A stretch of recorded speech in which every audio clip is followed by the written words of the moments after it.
नमस्कार।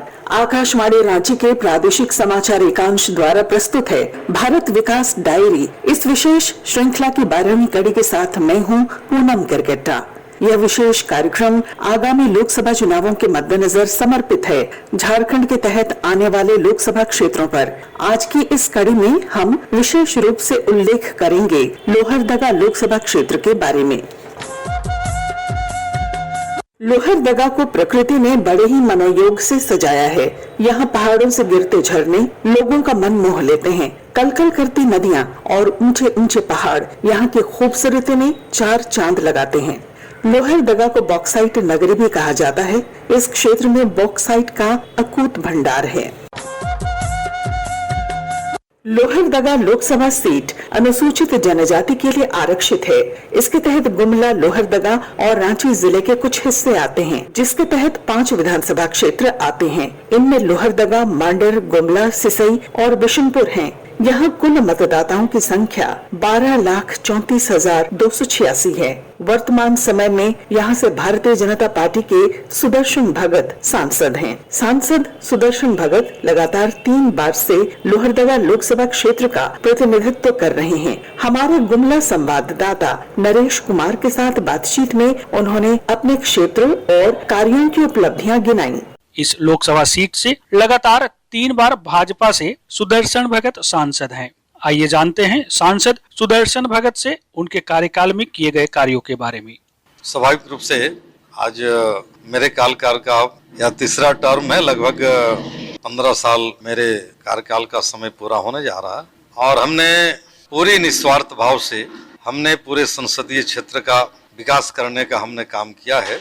हमने भरपूर कोशिश की। जो भी यहाँ के ज्वलंत मुद्दे थे, जो भी ज्वलंत समस्याएं थी, चाहे वह सड़कों का मुद्दा हो, चाहे पीने का पानी का मुद्दा हो, बिजली की समस्या हो, स्वास्थ्य का समस्या हो या किसानों की बात हो, हमने हर दृष्टि से खास करके पूरे संसदीय क्षेत्र को हमने अपने तरफ से हर संभव हमने प्रयास किया कि इस क्षेत्र का विकास हो। आज जो भी महत्वपूर्ण, आज चाहे एक्सप्रेस हाईवे रोड हो या आज भारतमाला से भी यह लोकसभा क्षेत्र जो जुड़ रहा है गुमला होते हुए, मैं समझता हूं कि मोदी सरकार की एक बड़ी उपलब्धि है। और आज केंद्र सरकार की तरफ से जो भी बड़ी योजनाएं चल रही हैं, चाहे सड़कों का हो, रेलवे कनेक्टिंग का हो, एकमात्र जो हमारा इस लोकसभा क्षेत्र का जो स्टेशन है जिला मुख्यालय से होके आज राजधानी ट्रेन का भी आज ठहराव हो रहा है। और अभी इस अमृत वर्ष में जो खास करके 554 जिन रेलवे स्टेशनों का जो पुनर्विकास जो होना है, उस कड़ी में आज लोहरदगा भी जुड़ा है। इस प्रकार हमारी सरकार और यहाँ के जनप्रतिनिधि होने के नाते, यहाँ के सांसद होने के नाते हमारी पूरी कोशिश रही ईमानदारी के साथ में कि भारत सरकार की जो भी योजनाएं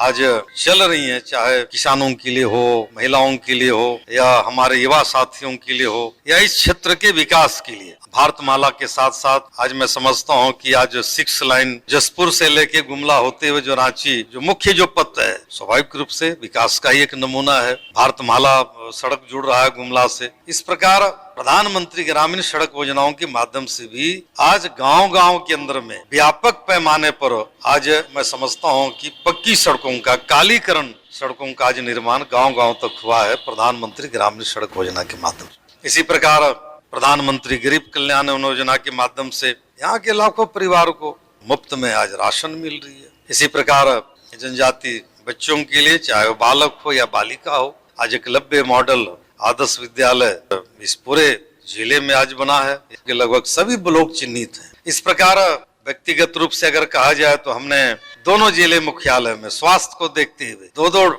डायग्नोसिस सेंटर, जिसको हम कहेंगे किडनी के लिए, इन्हें रांची जाना पड़ता था डायग्नोसिस के लिए। आज भारत सरकार के स्वास्थ्य मंत्री से बातचीत करके हमारे दोनों सदर अस्पताल, जिला अस्पताल में आज लोहरदगा और गुमला में डायग्नोसिस सेंटर चल रहा है। इस प्रकार मोदी जी की गारंटी है। और आज कोई भी ऐसा वर्ग हो, ऐसा कोई भी ऐसा क्षेत्र नहीं है, चाहे महिलाओं के लिए प्रधानमंत्री उज्ज्वला गैस, किसान भाइयों के लिए किसान सम्मान योजना, आयुष्मान कार्ड, हम कहा जाए कि हम गिना नहीं सकते हैं। भारत सरकार की इतनी योजनाएं गांव गरीब के कल्याणार्थ कहा जाए कि आज इतनी योजनाएं हमारे संसदीय क्षेत्र में चल रही है।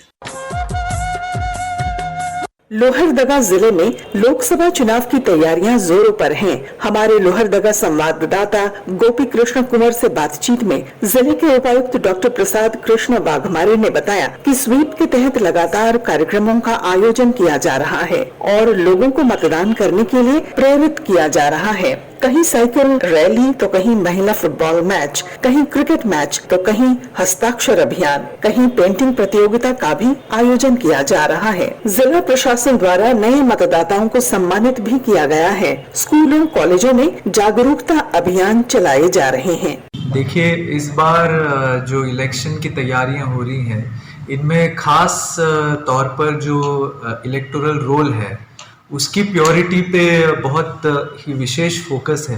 प्योरिटी का मतलब होता है कि जो जिनको रोल में जिनका नाम होना चाहिए वो लोग अवश्य रूप से जुड़ जाएं और जिनका नाम नहीं होना चाहिए वो लोग हट जाएं। तो इस रोल प्योरिटी को लेकर के अभी जो विशेष संक्षिप्त पुनरीक्षण कार्यक्रम हुआ था उसमें काफ़ी काम हुआ है। विशेष तौर पे इसमें हाउस टू हाउस विजिट करके BLO द्वारा ये इंश्योर किया गया है कि जिन लोगों का भी नाम इसमें रहना चाहिए, रोल में जुड़ना चाहिए, उनका नाम अवश्य जुड़े। विशेष तौर पे फोकस किया जा रहा है जो हमारे युवा मतदाता हैं उनको ज़रूर अवश्य रूप से हम लोग जोड़ लें और न सिर्फ उनका नाम मतदाता सूची में हो बल्कि वो अवश्य रूप से मतदान भी करें।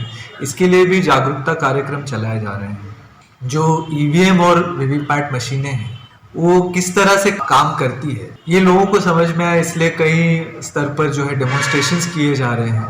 गांव-गांव में EVM और VVPAT मशीन को लेकर के डेमोन्स्ट्रेशन वैन जा रही है और लोगों को इसकी जानकारी भी दी जा रही है। साथ ही में जो ऐसे वर्ग हैं जो विशेष रूप पे जिन पे फोकस होना चाहिए, जैसे कि आदिम जनजातियाँ इत्यादि, ऐसे वर्गों के लोगों का नाम 100% मतदाता सूची में हो और मतदान करने में भी उन्हें किसी तरह की परेशानियां ना हो, इसकी तरफ भी विशेष ध्यान दिया जा रहा है। सभी जो बूथ हैं उनमें महिलाओं के लिए और विशेष हमारे जो बुजुर्ग मतदाता होते हैं उनको मतदान देने में किसी प्रकार की कठिनाइयां ना हो, इसका विशेष ध्यान रखा जा रहा है। और आपके माध्यम से मैं लोहरदगा के सभी लोगों से ये आह्वान करना चाहता हूँ कि आने वाले चुनावों में बड़ी से बड़ी संख्या में मतदान दे करके एक मतदान प्रतिशत का लोहरदगा में उच्चांक स्थापित करें। धन्यवाद। गुमला जिले में भी लोकसभा चुनाव की तैयारियां जोरों पर हैं। प्रशासन अधिक से अधिक मतदान सुनिश्चित करने के सभी प्रयास कर रहा है। स्वीप के तहत लगातार कार्यक्रम आयोजित कर लोगों को मतदान करने के लिए प्रेरित किया जा रहा है।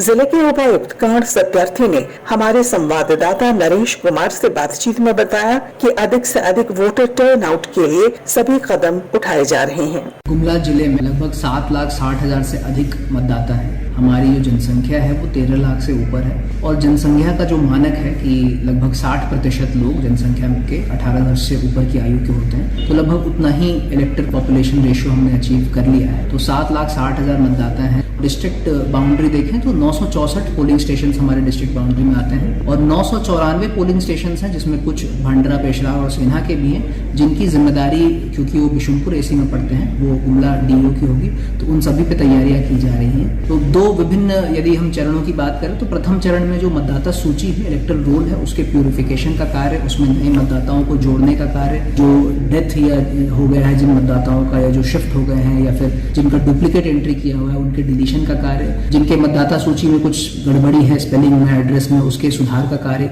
ये सब लगातार किया जा रहा है। स्पेशल समरी रिवीजन तक इसको इंटेंसिवली किया गया और वर्तमान में भी इसको किया जा रहा है। इसके अतिरिक्त जो बूथ हैं हमारे, उन सब में जो assured minimum facilities election commission के द्वारा डायरेक्शन दिया गया है, जैसे कि रैंप की व्यवस्था, बिजली की व्यवस्था, पानी की व्यवस्था, ये सब सुनिश्चित किया जा रहा है। ये विभिन्न चरणों में एक कार्य है और हमें उम्मीद है कि पोलिंग डे से बहुत पहले हम लोग इस कार्य को भी पूर्ण कर लेंगे। सर, बुजुर्ग मतदाताओं के लिए भी कुछ अलग किया जा रहा है? जी बिल्कुल, बुजुर्ग मतदाताओं में 2 श्रेणी के मतदाता हैं। एक वैसे जो बुजुर्ग हैं लेकिन पोलिंग स्टेशन आ सकते हैं, उनकी इच्छा भी है आने की, और वैसे मतदाताओं को हम लोग सपोर्ट देंगे। पोलिंग स्टेशन पे भी व्हीलचेयर की व्यवस्था रहेगी, और यदि वो इच्छुक हैं आने के लिए लेकिन उनको कोई समस्या है तो उनके लिए वाहन की व्यवस्था भी हम लोग करेंगे। वैसे बुजुर्ग मतदाता जिनकी उम्र 85 वर्ष से अधिक है और वो पोलिंग स्टेशन आने में सक्षम नहीं है अथवा किसी कारण से वो नहीं आ सकते हैं, तो उनके लिए भारत निर्वाचन आयोग के द्वारा पोस्टल बैलेट का, जिसे आम बोलचाल की भाषा में होम वोटिंग भी करते हैं, तो वो पोस्टल बैलेट की व्यवस्था की जाएगी। कुछ अलग से किया जा रहा है? देखिए, भारत निर्वाचन आयोग द्वारा और सीओ झारखंड के द्वारा जो लक्ष्य दिया गया है हमें वोटर टर्नआउट का, वो 80% है।